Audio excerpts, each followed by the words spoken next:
पिता बनाना चाहते थे वकील, बेटा बन गया सुपरस्टार। फिर क्यों घर में मचा कोहराम। अपनी अदाकारी से अच्छों को अपना दीवाना बनाने वाले अशोक कुमार को भला कौन नहीं जानता।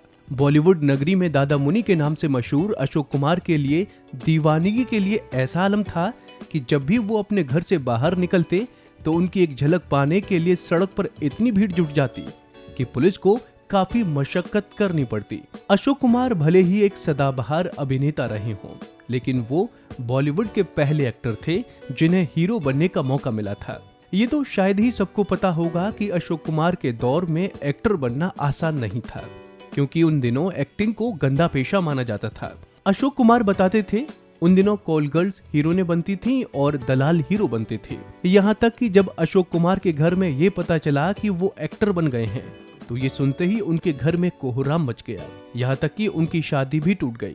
दरअसल 13 अक्टूबर 1911 को मध्यम वर्गीय परिवार में अशोक कुमार का जन्म हुआ था। वो तत्कालीन बंगाल में आने वाले भागलपुर में जन्मे थे।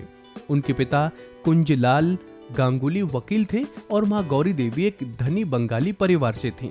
मध्य प्रदेश में खंडवा के बेहद धनी गोखले परिवार ने उनके पिता को अपना निजी वकील बनाकर बुलाया तो उनका परिवार खंडवा में ही बस गया। पिता का सपना बेटे कुमुदलाल गांगुली को बड़ा वकील बनाना था, लिहाजा पिता ने स्कूली पढ़ाई के बाद उन्हें कलकत्ता वकालत करने भेज दिया। अशोक को फिल्में देखना बहुत पसंद था। क्लास के बाद वो अपने दोस्तों के साथ थिएटर चले जाते थे। तब आई हीरो के.एल. सहगल की 2 फिल्मों से वो बहुत प्रभावित हुए, पूरण भगत और चंडीदास। शुरू में वो एक्टर नहीं बनना चाहते थे क्योंकि उन दिनों एक्टिंग को गंदा पेशा माना जाता था।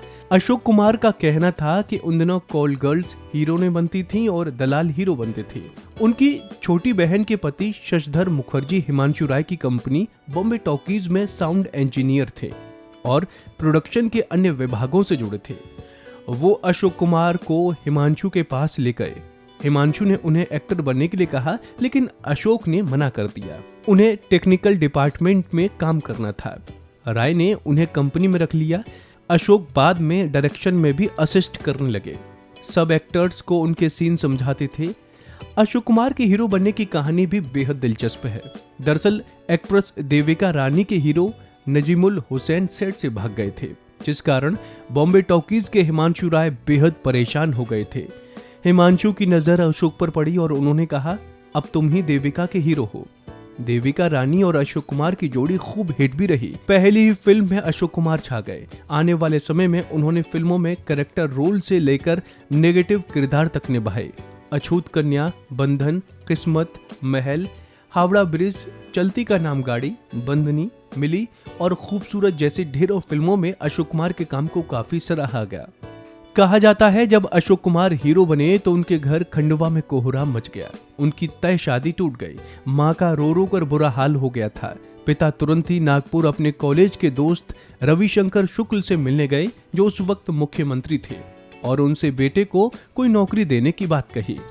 शुक्ल ने उन्हें 2 नौकरियों के ऑफर लेटर दिए। वो लेटर लेकर हिमांशु राय के पास गए, लेकिन राय ने वो लेटर फाड़ दिए। अशोक कुमार ने ना तो कोई थिएटर किया था, ना ही एक्टिंग का कोई अनुभव था। ऐसे में अशोक कुमार के अभिनय में पारसी थिएटर का लाउड प्रभाव नहीं था। यही उनकी खासियत बनी। वो हिंदी सिनेमा के पहले सुपरस्टार थे। उनकी एक्टिंग एकदम नेचुरल थी। वो आज तक एक्टर्स हासिल करने की कोशिश करते हैं। इसके अलावा हिमांशु राय और देविका रानी ने भी उन्हें सब कुछ सिखाया। वो उन्हें अंग्रेजी फिल्में देखने के लिए भेजते थे। हम्फ्री बोगार्ट्स जैसे विदेशी एक्टर्स को देखकर और उनके स्टाइल व अपने विश्लेषण से अशोक ने अभिनय सीखा। करियर के आखिरी 30 वर्षों में अशोक कुमार अस्थमा से पीड़ित रहे। इससे पहले वो कभी बीमार नहीं हुए। ये बीमारी भी उन्हें 1962 में रिलीज हुई फिल्म राखी की शूटिंग के दौरान मिली। ये फिल्म भाई बहन के रिश्ते पर आधारित थी और वहीदा रहमान ने उनकी बहन का रोल किया था। आखिरी सीन में वो मर जाते हैं। तमिल फिल्मों के भीम सिंह इसे डायरेक्ट कर रहे थे। उन्होंने ब्रीफ किया कि क्लाइमैक्स में मरने के सीन में उन्हें कर्कश और खुरखुदी आवाज में डायलॉग बोलने हैं। इसके लिए ये आइडिया निकाला गया कि अशोक कुमार बर्फ का पानी पिएं और उसके तुरंत बाद संवाद बोलें। लेकिन 25 गिलास बर्फ का पानी पीने के बाद भी उनकी आवाज वैसी ही बनी रही। उन्होंने 2 दिन तक ऐसा किया। तीसरे दिन बुखार हो गया। चेन्नई में शूट जल्दी पूरा किया गया। इसके बाद वो बेहोश हो गए।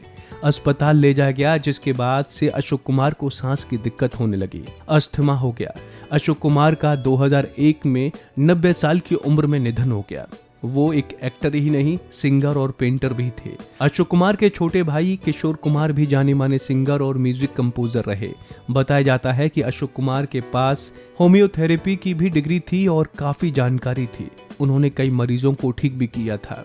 तो ऐसे ही तमाम अपडेट्स के लिए आप बने रहिए वन इंडिया हिंदी के साथ।